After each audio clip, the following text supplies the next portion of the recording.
And we are live on a very special edition of John Crump Live, which we'll be talking about a draconian bill that is introduced in Pennsylvania.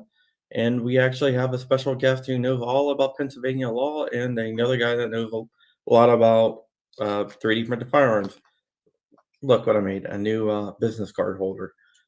All right, so let's go ahead and bring on Rich, who is my co-host. We're just going to get right into it.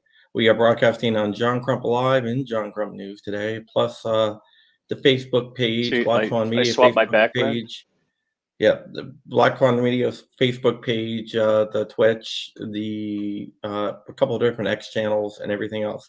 But let me introduce you. Guys know Dark, and you guys know Rich, but you might not know Val Fennell. Val Fennell is the state director for Gun Owners of America, who is fighting for the rights of gun owners in the Keystone State. We have worked very closely in the past with companies like JSD Supply, who are good friends of the show, and he definitely supports gun rights, especially gun rights to build your own firearms, whether that be from a 3D printer or from an 80% kit. Thanks for having me on, John. No problem. All right, so there is a wacky bill that is probably going to be up for a vote. It's going for its third reading tomorrow, and I have an article coming on MLN.com any minute now, and it's House Bill 777, and it is proposed by a woman out of Pennsylvania who is not definitely not a friend of gun owners, Morgan Cephas, and she wants to ban not only 80% kits like from Polymer 80 or anything, but also 3D printed firearms. And she is blaming violence in Philadelphia instead of blaming District Attorney Larry Krasner for that. And she has 62 co-sponsors, and the Democrats have a very slight margin in the House. But as we have seen, Republicans in Pennsylvania sometimes will cross the line. Yep. Yes, the unfortunately for a lot of our Southeast Pennsylvania and Southwest Pennsylvania Republicans, the lilies wilt very easily, unfortunately.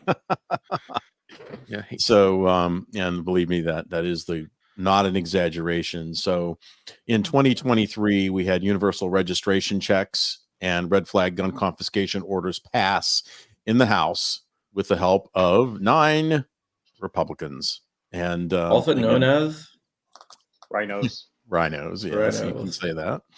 So, yes, one is running for Congress actually in PA 17, and he's a climber. His name's Rob McCurry, and 2 of those Republicans in the Southeast also voted against, constitutional carry last year. So this bill, House Bill 777, was part of a package of bills that was passed, reported. I should be technical about it. Reported from the House Judiciary Committee back in January.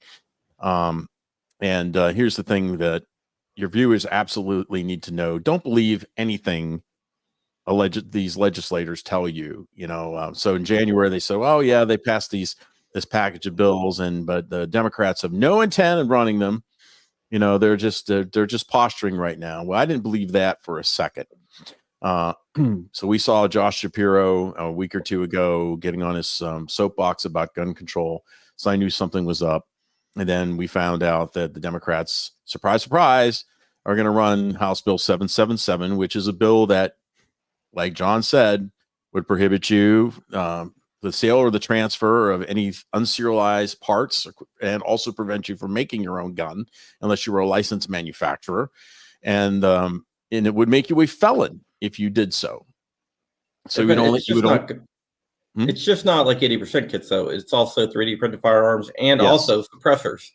Now, are we just for clarity? Are you referring to, when you say parts? Are you referring to just the receiver, like the firearm portion, or would that impact all parts, like companies that sell slides, barrels, and things like that? Yeah, more so the frame and the receivers is what's mentioned, but there are other things that are listed in the bill.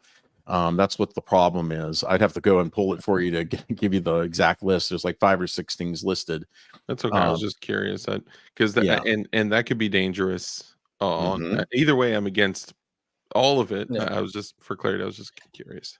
Dark runs DLD Hardware, which sells gun parts and frames. Not frames, but gun parts and like jigs and stuff tools, like that. And stuff like that. Yeah. Here is one of the things that I found interesting, and I asked Val, and he wasn't sure. And I've been going around asking everyone, but it doesn't seem like anyone has thought of this, including one of the manufacturers who are like, "Wow, that's definitely interesting." In the language of the bill, it says modular frames have to be serialized. Ooh.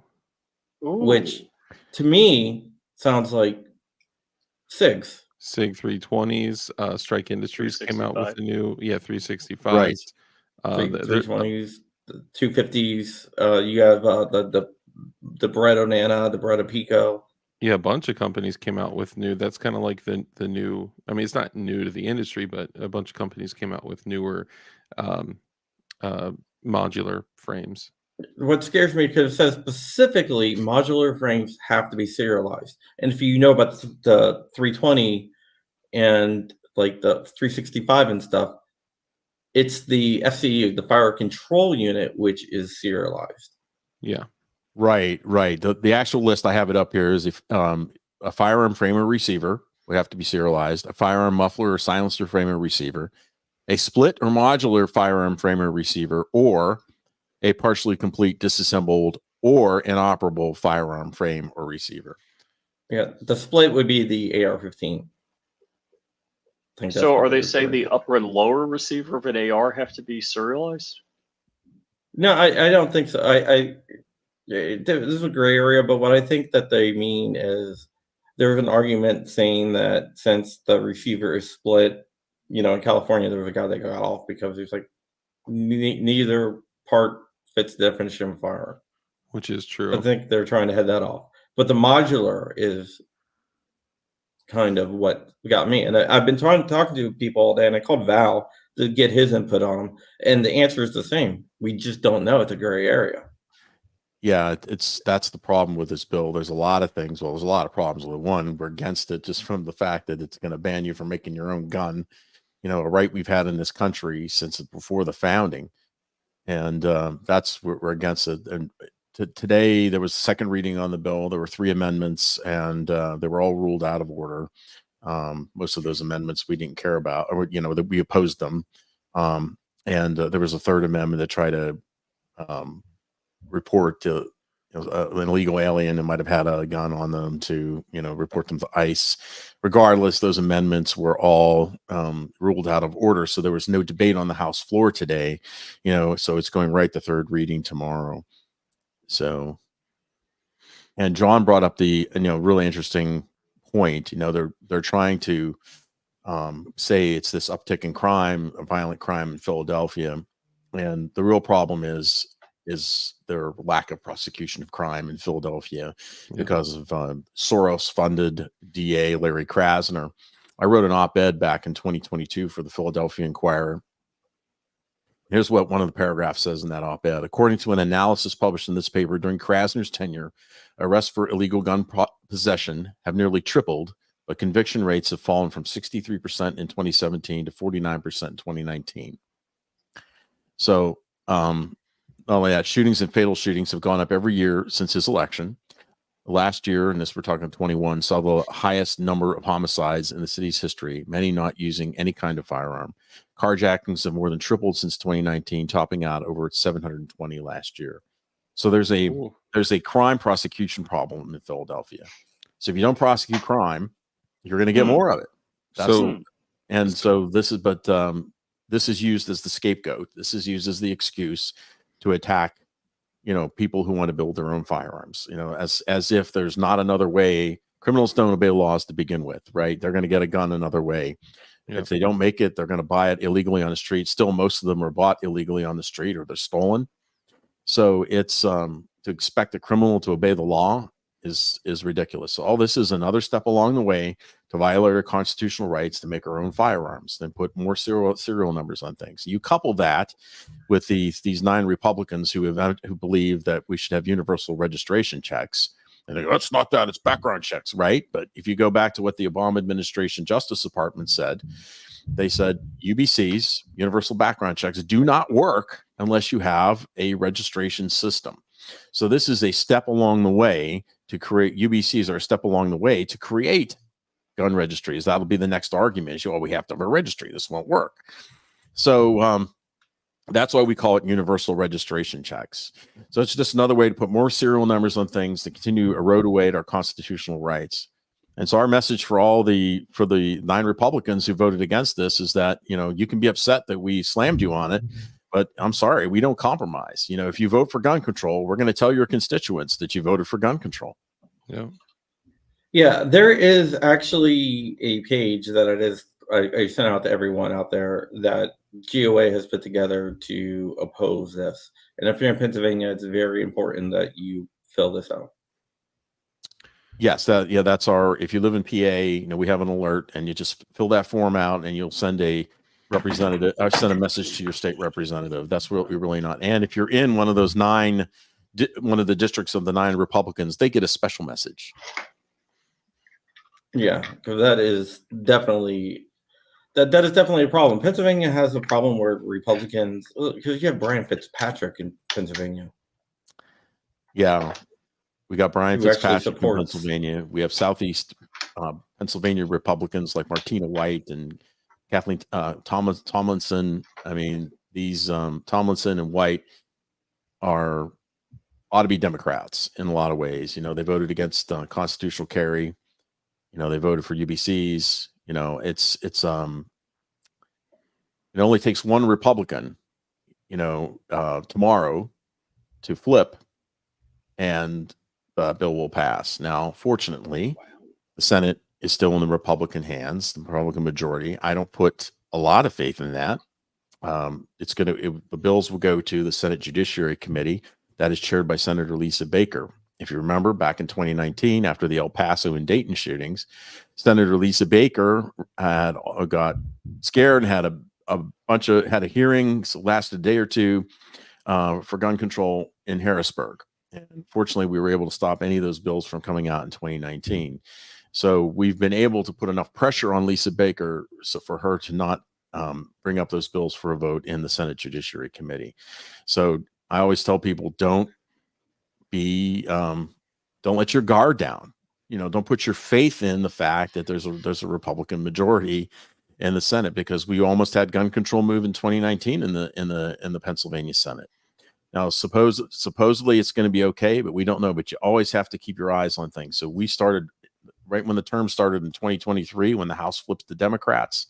We started putting pressure on Lisa Baker to hold the line, and so far she has been holding the line. No, that is good. Hopefully you can keep pressure, because politicians respond to pressure. There's 2 different types of politics. There's like the get along politics, which is like access-based politics, and there's confrontational politics. And access-based politics is where you cover for the people who you like when they do something wrong. So you think you do it to preserve your access. They might not do everything you like, but they do a lot of stuff that you like. So you cover for them when they do something you don't like. And that's something that I can't buy into. I'm more of a confrontational politic type of guy where it's carrot and stick. And GOA is really a carrot and stick organization where if you do something bad, no matter if you do 100 things that I like and one thing I don't like, I'm still going to call you out on that one thing because in the end, you are compromising and you are compromising with my rights, which you have no right to do. Yeah. No authority to do. That's exactly right. And as we say in the military, when you're over the target when you start to get flack, right? So I've been getting a lot of flack from some of these Republicans, like State Rep Valerie Gatos. We actually pulled her endorsement back, and we endorsed her in 2022. We pulled her endorsement for voting for universal background check gun registration schemes. She's all ticked off about it. And, she walked up to me today in the Capitol. It was hysterical. She said, I'm more pro-gun than you are. And I just cracked up. I said, yeah, well, pro-gun representatives don't vote for gun control, especially gun control that can lead to registration of all firearms. This is not, this is a laughable statement. They are, when politicians are threatened, they react predictably. They will, they'll ignore you. If they can't ignore you anymore, they'll try to explain things to you. If they can't explain things to you, they'll start to get angry with you and say that you're hurting the cause. It's a script, and we teach it at confrontational politics. And when they're getting to this level where they're grabbing you in the hallway and they're starting to yell at you and berate you, that you're getting to them. It's effective, and they'll tell you it's ineffective. But it is effective, because if it was ineffective, they wouldn't be talking to you. They wouldn't be trying to get you to back off. They wouldn't be trying to say you're hurting the cause.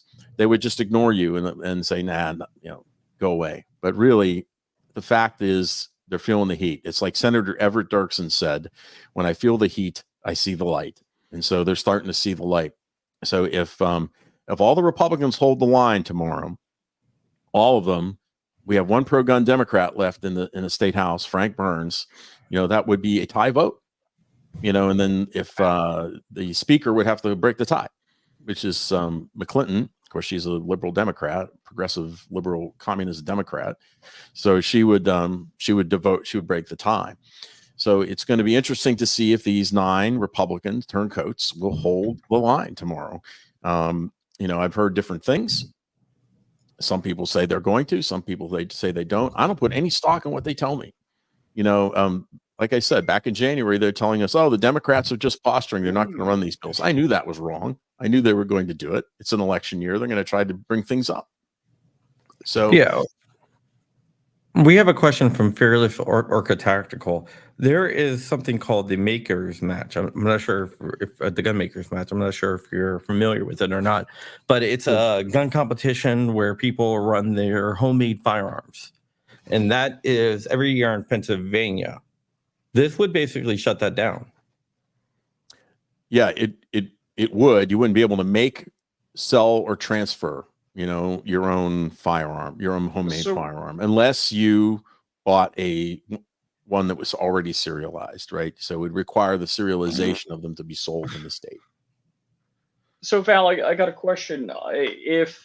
Let's just do the hypothetical. Real quick, shout out to Fearless Orca Tactical and his channel. We appreciate you. Sorry, Rich, go ahead. If I complete a 3D printed gun today in the state of Pennsylvania, and tomorrow they come out with this bill, what do I do with the 3D printed gun? Well, I can answer this because I just did the research on it. Okay. Go ahead. If the bill passes, there is a 60-day window for you to have that serialized by an FFL, or you can turn it over to police to be destroyed. Okay, so this is an AR-9. It's a Invader Zips Arc 1 design. There is no metal in it except for the barrel. Where would you serialize it? Because I know the ATF serialization requires you to serialize it on a metal part that's the receiver. You would have to install a metal plate somewhere and print around that metal plate. So if one already had an ARC, for an example, shout out to Invader Zip, if one already had an ARC, that you'd be screwed. and then this passed, you would either have to destroy it or modify it in some ridiculous way. Yeah. Yeah, and there's, like I said, there's a lot of unknowns in this bill. You know, I mean, how does it really affect everything? You know, we discussed the part about the SIG. You know, so, you know, what, you know, could you order a receiver from SIG if it's not going to be serialized, right? Because it's a different part of the gun that is serialized. So there's a lot of things in this bill that not fully understood. But I think the bottom line is this. You know, if they're trying to ban something that we've had a right to do in this country since before the founding, was to build our own firearms, and you know, it's already illegal if you build your own firearm and you sell it to another person. It's already illegal to do that. Okay, you have to have a license to do that. So criminals you can't be a prohibited person and make your own firearm and make a functional gun. You're already prohibited to do that too. So criminals are already violating the law by doing this. They're not going to stop them. We have a question here. G-Web wants to know if you should be more concerned about ghost guns or zombie guns. You can't decide which one's more scary. I think vampire guns are. Oh yeah. Rice patty guns are terrifying too. I don't know if you guys have heard about those, but rice patty guns are. You don't even want to get into that one. And another. If this bill does pass, when would it go into effect? Yeah, I don't see a timeline on this. Really? Yeah, I don't. You know, it could be immediately. That's all up in the air, depending on when it passes and what they decide. Right, but here's the thing: it'll pass the House and it's going to go into the Senate. More than likely, it's going to stay in the Senate Judiciary Committee and die there. It should. It should. Don't ever cross your fingers. That's right. So you always got to keep an eye on it, right? So the Bipartisan Safer Communities Act should have died in Congress too. That's exactly right. And as I pointed out on one of my live streams that I did, it's like the Republicans will tell you all the time, we need our majority in order for us to defend your rights and get things done. And then when they're in the majority, they'll tell you we can't do it because we'll lose our majority. It's the same thing. And even when they're in the majority, let's go back to 2018, House Bill 2060, which was a PFA bill. If you had a protection from abuse order, a final PFA, you'd have to surrender your firearms in 24 hours. That went through in a Republican, both chambers being with a Republican majority. And let's not forget, Florida passed red flag gun confiscation orders in a Republican supermajority. And not only that, but they also, it's not that you're safe because the Republicans are there. And then they said, well, we're your best chance. We're better than the Democrats. And I said, the only reason that we had red flags and UBCs pass in the House is because of 9 Republicans who turned, right? Now it's like their argument is we would never bring these up for a vote. And that's probably true, but it doesn't mean that it will never happen. Again, just go back to 2018 and it did happen. And God forbid, all there has to be is some kind of high profile, shooting or event or whatever. And, these, like I said, the lilies will wilt. Okay. Very quickly. We got a lot of squishes. You brought up a good point about Florida, and Florida had a supermajority, but yet that supermajority passed a stupid law saying if I ship this to Rich, this is a PR trigger by our friends at PR Triggers, which is interesting. I actually have sister company. This right here, a sister company of JSD Supply, which you've worked with. If I was to ship this to Rich and Rich was to install this in his firearm, he would be breaking a law that was passed by a Republican supermajority. John, just pass it through the screen to me. 60 days, guys. I just saw it at the end, Section 3. It would take place in 60 days after it was passed. Wow. Yeah. Thanks, Dark. You're welcome. It's an empty box, but do you want it back? Can you pass it to me? Okay, pass it to Crump. Yeah. I threw mine off the table. So you would have 2 months, I guess, to be in compliance, according to this. But it's so the act would take place within 60 days if it were passed. And like I said, all likelihood it's probably not going to go anywhere in the Senate, but we have to keep close eye on them about it. Yeah, but that doesn't mean we don't try to fight it in the House. We fight it in the House. We want it defeated, and we put a enormous amount of pressure on the 9 Republicans ever since January. Since I came back into the seat, we have not stopped. So that's we're hammering them left and right. It used to be that you could predict the actions of certain politicians when I was younger, based on the side that they claimed to I don't even want to say it like that, based on the standards that they claim to represent. But now we're living in a completely different time, and the bottom of the sweater is frayed, and they're always going to pull at every single string that they can. It doesn't matter. I've seen any and all politicians grab at every single strand that they can and pull it away. And if you've ever, have you guys ever seen like a piece of clothing where it starts to get pulled apart at the bottom? You can't just fix it, right? There's no way to truly fix it or repair it. It's destroyed. So I don't see any way from what they're doing in in all these different states, what they're doing in Chicago with Glocks. And you know what? I wonder how in the world tens of thousands of Glock switches could have ever made it into the country. That's crazy, because somebody like you Tate. think there'd be something stopping illegal products from coming into the country? I couldn't think of what it would be. Yeah, I don't know who would have had to have turned the other way for various reasons. I don't want to speak out of turn. It's just it's really strange where we are right now. Logan Manno wants to know, what do you think their true reason is? Power. True reason for trying to ban homemade firearms and homemade firearms and stuff like that. Ghost guns, scary. Right. So the surface reason is crime in Philadelphia, which we know is a prosecution issue. It's not that. It's not the fact that there are homemade firearms in Philadelphia and people can make their own guns. The real reason is this is an assault on freedom, right? They want your freedom to go away, and this is a way to chip away at it. So they can eliminate another way of you making your own firearm without having a serial number, without doing an FFL background, doing a 4473 and buying a receiver. That's what they're trying to do. And then ultimately this does fit into UBCs, right? So if you have universal background checks, then the next step's registration. So now all your do-it-yourself kits, all of your P80, your P80 kits, your 80% lowers, all these things must be serialized for you to make your own gun. And then you have to get background checks on them, mandatory background checks. And then all of a sudden they'll say, this is not far-fetched. They'll say, we need to have registration for this to work. We have the Obama administration's Justice Department saying that in writing, that in order for UBCs to be effective, they recover a crime gun or something like that, they'll have to be able to trace it. In order to be able to trace it properly, they'll say they'll need to have registration.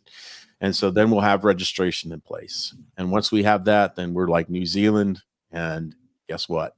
Confiscation is just around the corner. Yeah, UBC is always a specter. And it's not a specter. It's not far-fetched. It happened in this country in New York in 1991. They used registration lists that they started in the 60s, and they seized guns in the early 1990s. It also just reminds me, wasn't there a certain time in history when a particular type of people were stripped of their rights? They were told, hey, we just need to take your guns and we just need to notate the serial numbers. And for your safety, we need to keep you safe, right? Right. And then after that, they said, hey guys, sorry, the whole tracking and tracing thing just didn't work. We need all those guns. And then they took them. And would you be talking about Wounded Knee, where they came back and slaughtered everyone? Yeah, there's this is historically, this is constant, Yes. Yeah. Okay, here's the thing. Universal background checks always leads to registration, and registration always leads to confiscation. Yes. It's a step. But they don't want to say, hey, we want to confiscate the guns. They want to say, oh, we don't even want to register them. We just want to do background checks. And when they get the background checks, they're like, well, let's just register them. We don't want to confiscate them. And then once you let them register them, then it's like, let's take them. Well, they don't even want to, trace guns. They only want to trace crime guns. Yeah. until they make you a criminal for owning it, then all of a sudden it's a crime gun, right? Bingo. Yep.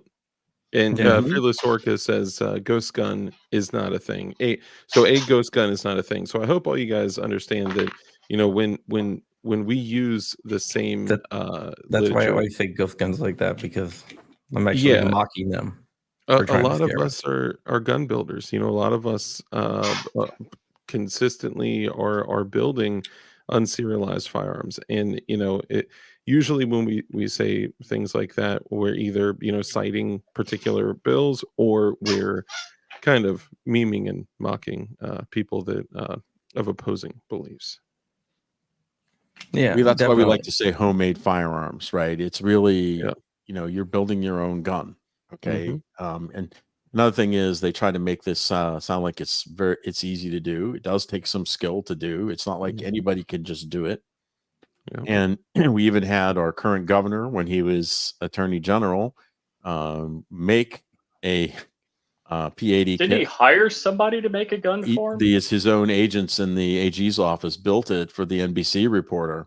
Mhm. And now the question is, And transferred it. did they transfer it? Did they do, so we wanted to put them under investigation, is like, did they break the law, Pennsylvania and federal law, for doing that? Mhm. And our illustrious Speaker of the House at the time, Brian Cutler, refused to do it. 5 gun rights groups, petitioned him to do so, and he refused to do that. And so Brian Cutler is in a primary right now with Dave Nisley, and we're backing Dave Nisley. We've had enough with Brian Cutler. So Wow. Who realized that they probably broke federal law? who realized it? Yeah, and notified all the gun organizations. Would it have been Amoland? It might have been someone at AmmoLand who did it. I couldn't tell if you were. I wonder who tell that by would the be. smile. Yeah, dude. Yeah, absolutely. If one of us did that could you imagine if one of us, with usually thousands and thousands of people looking at what we do, and we could likely say that there are some folks out there that watch us for different reasons. Or read our GTF comments. watches us. Definitely. Absolutely. Yeah. Hello out there. But could you guys imagine if we on video had a felon build a gun, and now that's a different situation, but similar situation. Had a felon build a gun and then transfer it to somebody else, and especially in another state, and then nothing happens? Yeah, right. We Exactly. would all go to jail.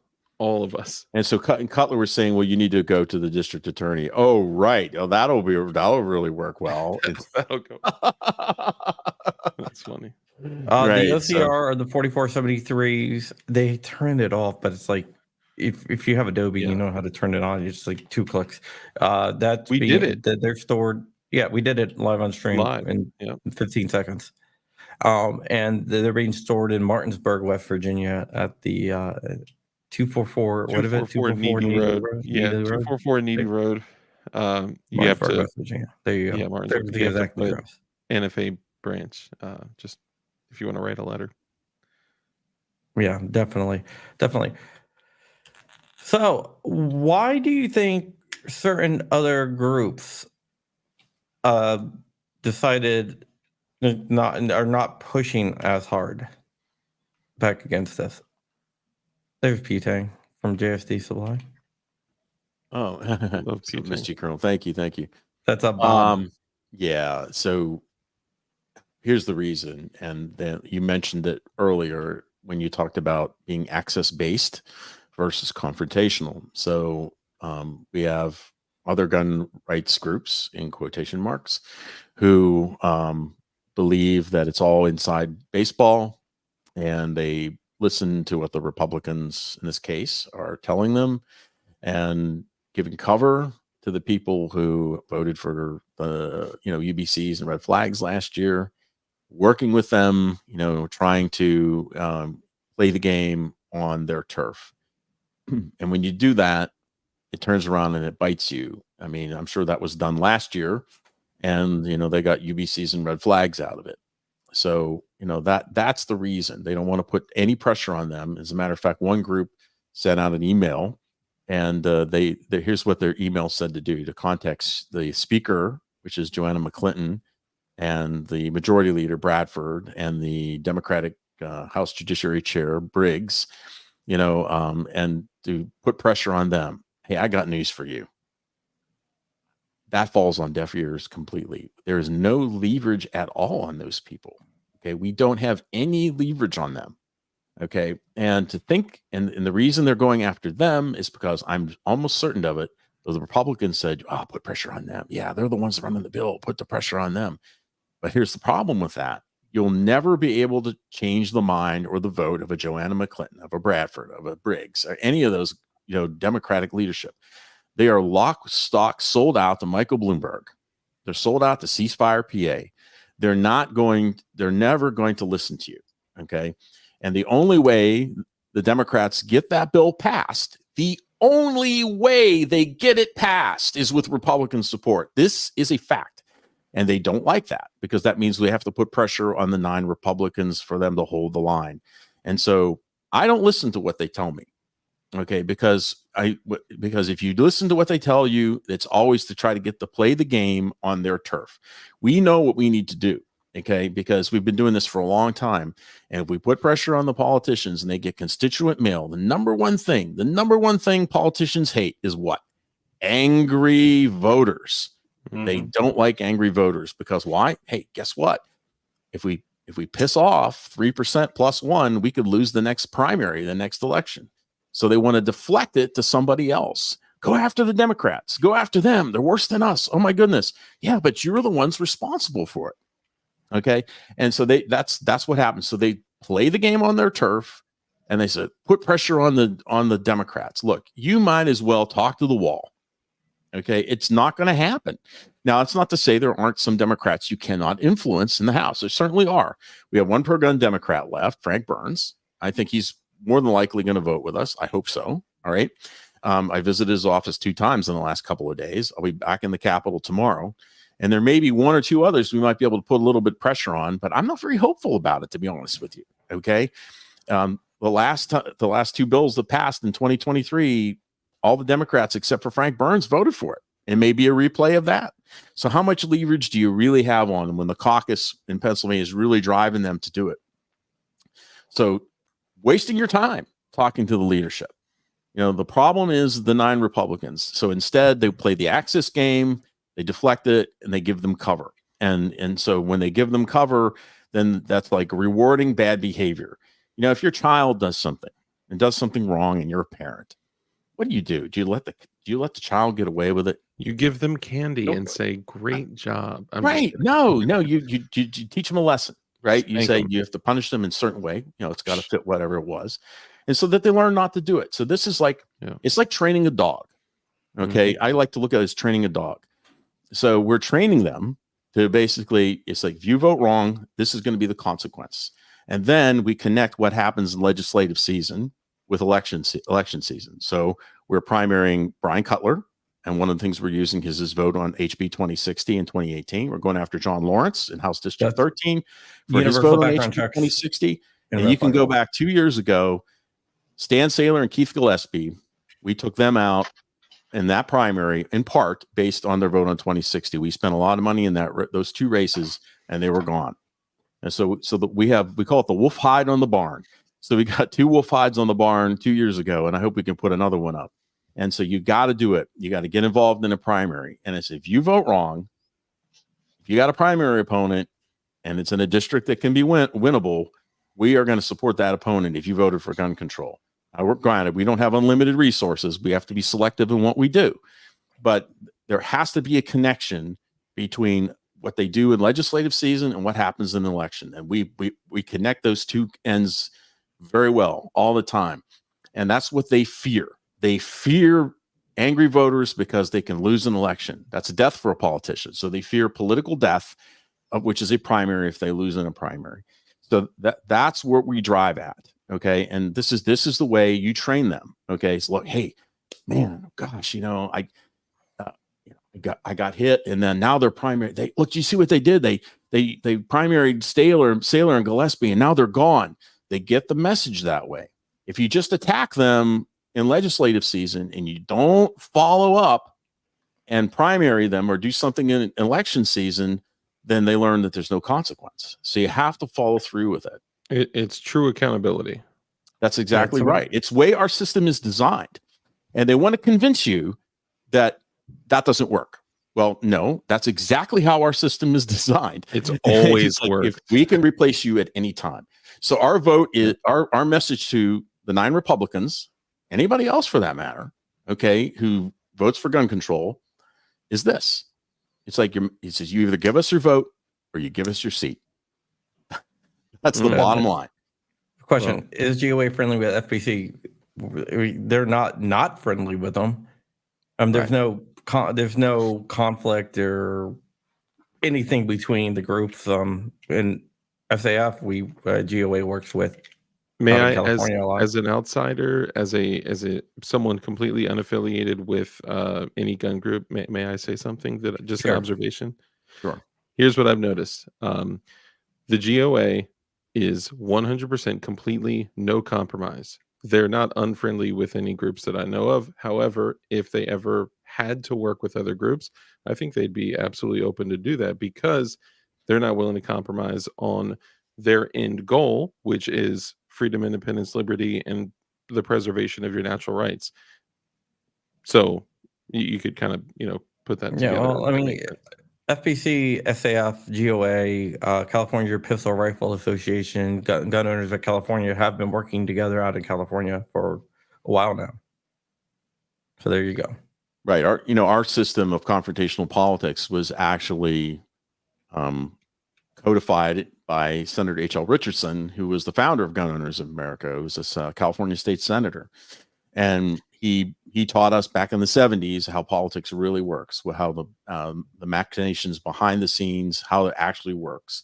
You're not going to argue your way to victory, right? Politicians care about political facts. They don't really care about technical facts.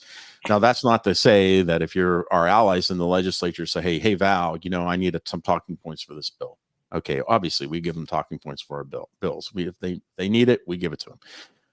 But overall, they're concerned about political facts. So when I walked in the office the last 2 days, and I say, hi, my name's Val Fennell, I'm Pennsylvania Director for Gun Owners of America. We want to make sure that, Representative Gatos votes against HB 77. Here's my card.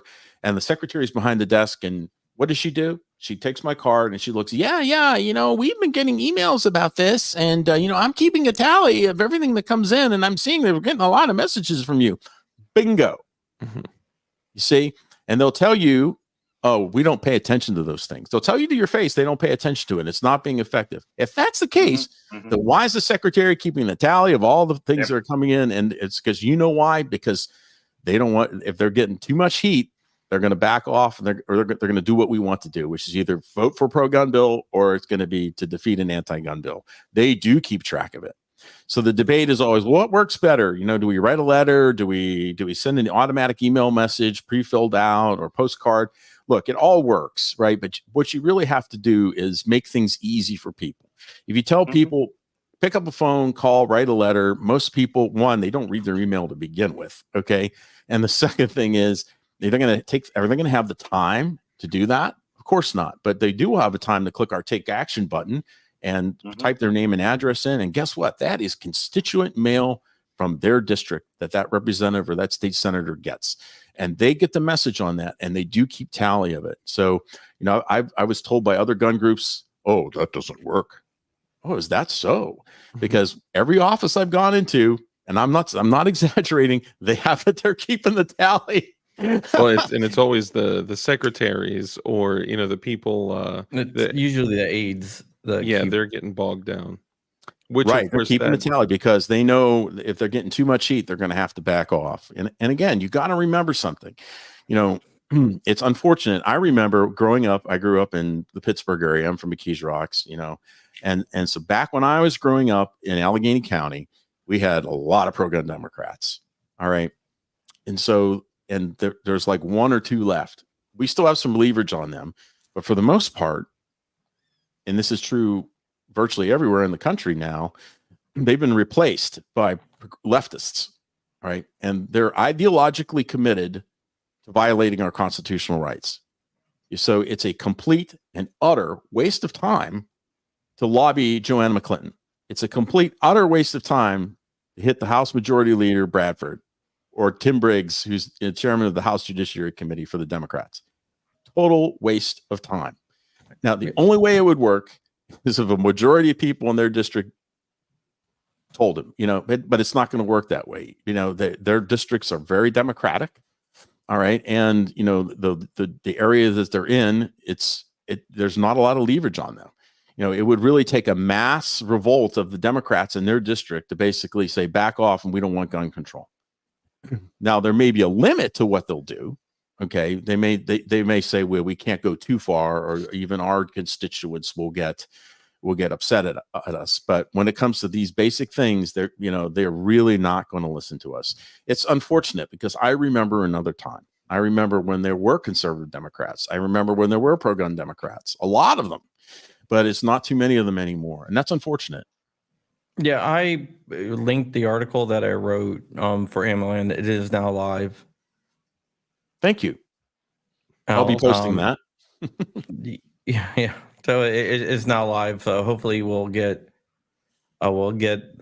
that information out there, because it's very important that we actually stand up and fight back against these bills. Because even if you don't 3D print firearms, or you don't, build P80s or whatnot, it's just the beginning. They will come after. They'll work their way up the tree. They'll go for the low hanging fruit and work their way up. That's right. Well, and also, even if you're not in Pennsylvania, it's really sad to see it going all the way back to, bump stock bans. People were like, oh yeah, I heard about that, but I don't use bump stocks. So why would I care? Why would I get involved? Same thing. I'm not in Chicago. Why would I care? Why would I get involved? Why would I study up on it? I'm not in Pennsylvania. Guys, look across the United States. Look at all the attacks on your natural rights, which, by the way, the federal government, their only job is to preserve and protect your natural rights. Right. And, clearly. Which they seem to be doing the opposite. Yes. Right. Yeah. So get involved, be aware, stay aware. And I would recommend that everyone take the motto of the GOA: no compromise. Gun Day morning quarterback. I love that name. That's great. Mention his book, Rule for Thee: How Gun Control Goes from the Just to the RT. So go ahead and check that out. If you have a link, you can send it over and I'll share it out. If you have like an Amazon link or whatever, hit me up on Twitter, I guess, or whatever. So if you're in Pennsylvania, read the article, follow the action alert link that we have, and fill it out and send it in. Like I said, even if you in it, so I hear a lot of people really negative, and they say, you know what, I live in one of those districts where they don't really have a lot of influence. Why should I even bother? Well, you should still send them a message, right? And here's the reason why. It isn't the fact that you're going to change their mind, all right? Especially on something like a House Bill 777. But here's what they will do: if there's too much pushback, and it goes to the rank and file Democrats, right? Then the leadership will look at that. It's not them; it's the rank and file, and they say, "Look, I'm getting a lot of heat in my district," and they think they can't pass that bill because they don't have enough votes. Then they'll never be for you, but they won't run the bill. They'll take it off the table, right? I don't think that's going to happen in this case. So, because tomorrow they're gonna vote on it. Apparently, a bill can go over at any time. That I've seen that happen, But apparently they're going to run it tomorrow, and it'll be the final vote. Okay, so it's misdirected to try to lobby the leadership directly. But the way it is, if you live in one of those districts and your state representative is against you, yes, please fill it out. And the reason is the leadership whips their state representatives in their caucus. The Democrats whip their members, their House members in their caucus. And if and they call back and they say, look, I'm getting a lot of heat in my district, and it's an election year, I don't want to deal with this, they'll take it off the table. That's the way it works. They're never going to be for you. They're never going to vote the right way if it comes up for a vote. But that's the only hope. So it's like you still need to let your representative know, even if they're against you, right? But it's very misguided to to target your efforts to try to change the mind of the people who are ramming us down your throat. You know, they're sold out to Bloomberg. They're sold out to Ceasefire PA. They're sold out to every town. They're sold out to them. They're bought and paid for. You're not going to influence them. All right. And you put the pressure on the fulcrum and on the leverage points where you actually have influence. And that is this: if those 9 Republicans hold the line, if Frank Burns, that lone pro-gun Democrat in Pennsylvania, holds the line, then they got, at best, they got a tie vote, and then McClinton would have to break the tie. So we'll see how it turns out tomorrow. Let's see if the rumors are true, and see if the Republicans are going to hold the line. Okay, so Ron Baer wants to know when this take effect. It would be 60 days after passage. Yeah, 60 days. Also, there was another question that I saw a while ago. I meant to bring it up, but I didn't. Who are the 9? Oh, that's right. That's a good question, and I'll come back to that. Who are the 9? If you know, right. The 9 Republicans that are a problem. Most anti-gun groups get their money from like Bloomberg and stuff. Logan. Yeah, that's exactly right. So let me I'll give you the whole list here momentarily. So while I'm pulling that up. While Val pulls that up, Ron Bayer, we did touch on this earlier, the gun makers match, and yes, it would going not this year because it's less than 60 days. I got it. Yeah. So here's the 9. Rob McCurry, House District 28. So he is running for Congress in PA 17. Valerie Gatos, who's been very vocal with me about how great and how pro-gun she is. Evidently, she voted for gun control, so I don't know how pro-gun you could be for voting for gun control. Valerie Gatos in House District 44. Cheryl Delosier, who's my state rep, House District 88. Craig Williams, who's running for Attorney General, House District 160. Incidentally, Brian Cutler endorsed him for Attorney General, and so Brian Cutler is endorsing an anti-gun candidate for Attorney General. Natalie Mihalik, House District 40. Kristen Marcel, House District 178. Joe Hogan, House District 142. Kathleen Tomlinson, HD 18. And then Martina White, House District 170.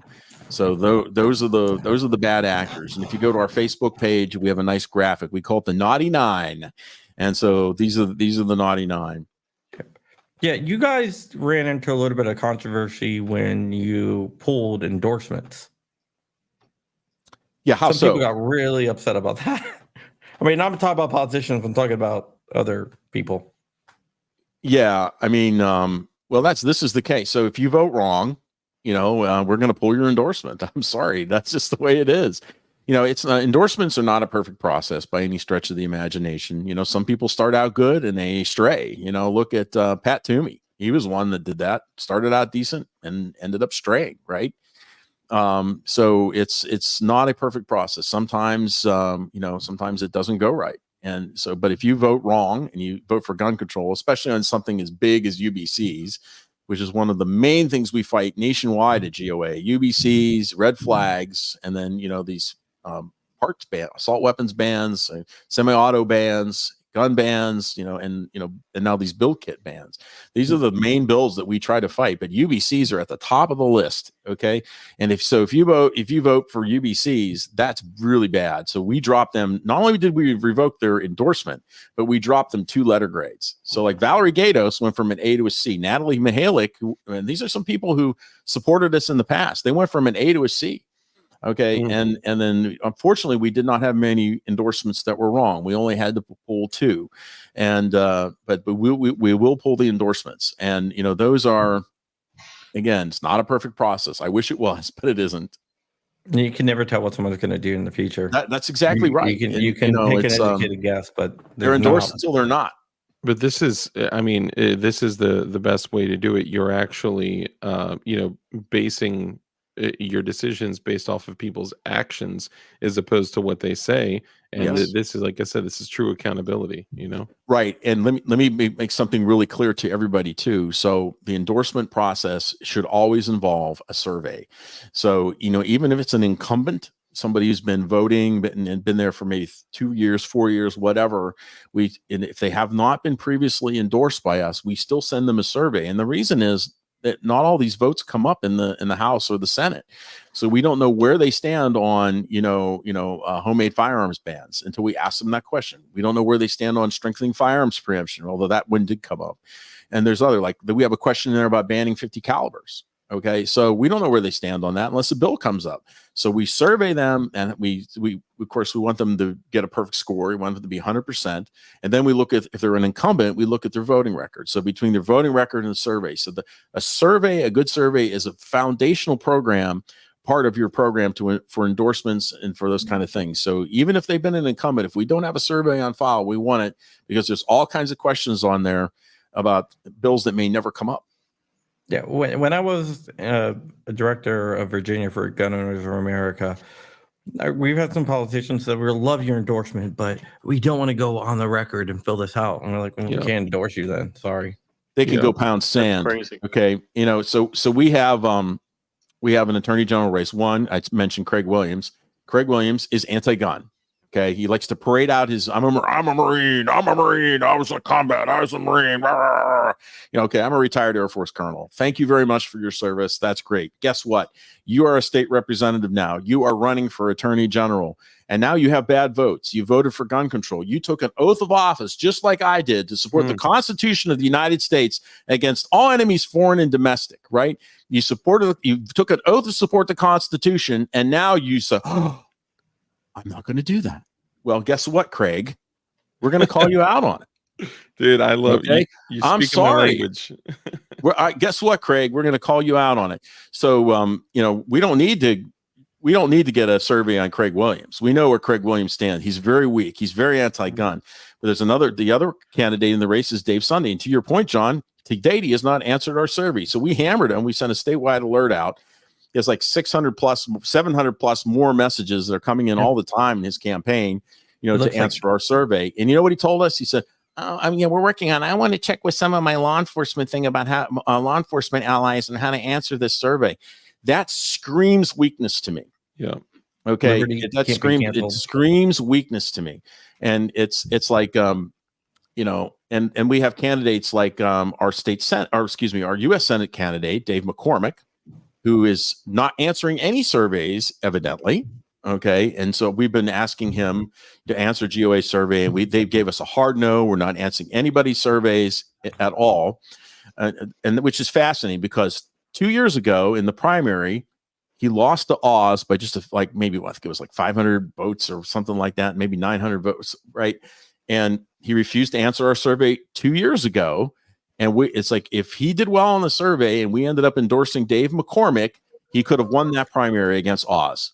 All right. And so now it's like, it's one of these things. Do you learn?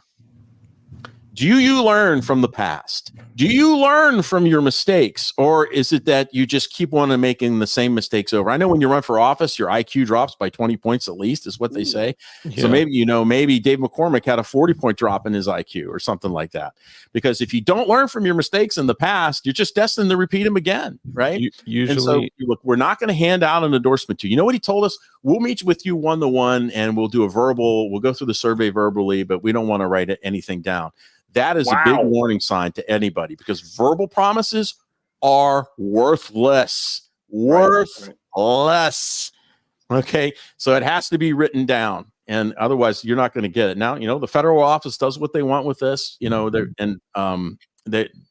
manage this. I don't, but I would be surprised if, GOA would give him an endorsement without having a survey. It's our, like John says, it's our policy that you answer the survey. Otherwise, we really have no way to understand where you stand. And I told Dave Sunday's campaign the same thing for Attorney General.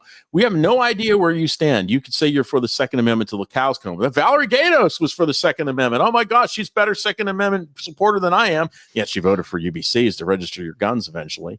Oh, that's excellent, Valerie. Thank you very much for that. I'm not going to say whatever. I met with when I was. Okay, I was thinking the same thing. Just be cautious. Northrum. We met with not Northrum. Sorry, Youngkin. We met with Youngkin's campaign, and we were talking. I'm the most pro-gun candidate ever in Virginia. I was like, well, you got to answer the survey then. Well, we're not going to answer any surveys. It's like, yes, I'm sorry, but we can't endorse you.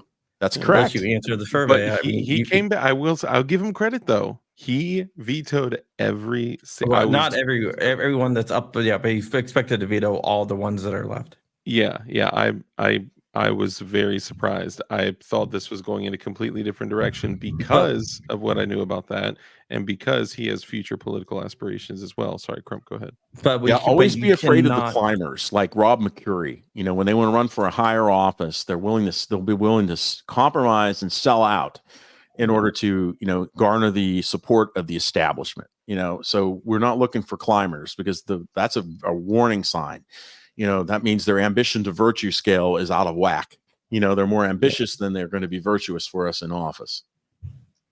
All right. Well, we've been on for an hour. I want to thank you for coming on and talking to us about it. I was going to do like a video about it, but then I figured, you know what? It would be better if we have the GOA representative from Pennsylvania come on and talk to us about it and answer any questions out there, and just do like a live with the audience and everything else. And I think it went really well. So yeah, thanks for having me on. Yeah. So, you know, you guys know where to follow DLD After Dark on YouTube, DLD Hardware. Just Google that. They Flying Rich Firearms, Flying Rich on YouTube. Val, I'm going to turn it over to you. Tell us where you want everyone to go and follow you. Yeah. So, you know, in addition to that link you have, what's going on. Yeah, in addition to the link you mentioned, John, you could just go to pennsylvania.gunowners.org and you'll see the alert there. There's a picture of a P80 kit on it, or you can go to our Facebook page where the handle is GOA Pennsylvania. If you go to our GOA Pennsylvania Facebook page, you'll see it on there in the pin section. And if you just click on that link that has the P80 kit, you know, it'll take you to the alert, and you could send a message to your state rep. And the GOA is definitely 100% behind the builder community. You can check with like JSD Supply, you can check with Defense Distributor, you can check with any of the companies, 80% Arms, they'll all tell you that, you know, when Jordan first started getting into his stuff with other organizations and stuff, GOA 100% backed them. And that's, you know. Yep. Indeed. And, you know, and he was assaulted by Attorney General Shapiro in a deal to try to get P80 kits banned from Eagle Arms shows back then. Then he bought the gun show. And then he bought the gun show. I love it. Yeah. Well, Eagle Arms, like, no, you can't come to the show. Oh, you bought it? It's like the Cadillac dealer that wouldn't sell Michael Jordan the Cadillac, so he bought the dealership and fired the guy that wouldn't sell him. It's definitely some straight up G stuff. All right, guys, that is it. We'll be back tomorrow. Thank you so much for watching. I hope you have a happy Holy Week. Happy Holy Week to you, Val. Have a happy Easter. Yep. Have a good Friday, Holy Thursday, and all those other dates. And just remember what it's all about. And we'll see you guys later.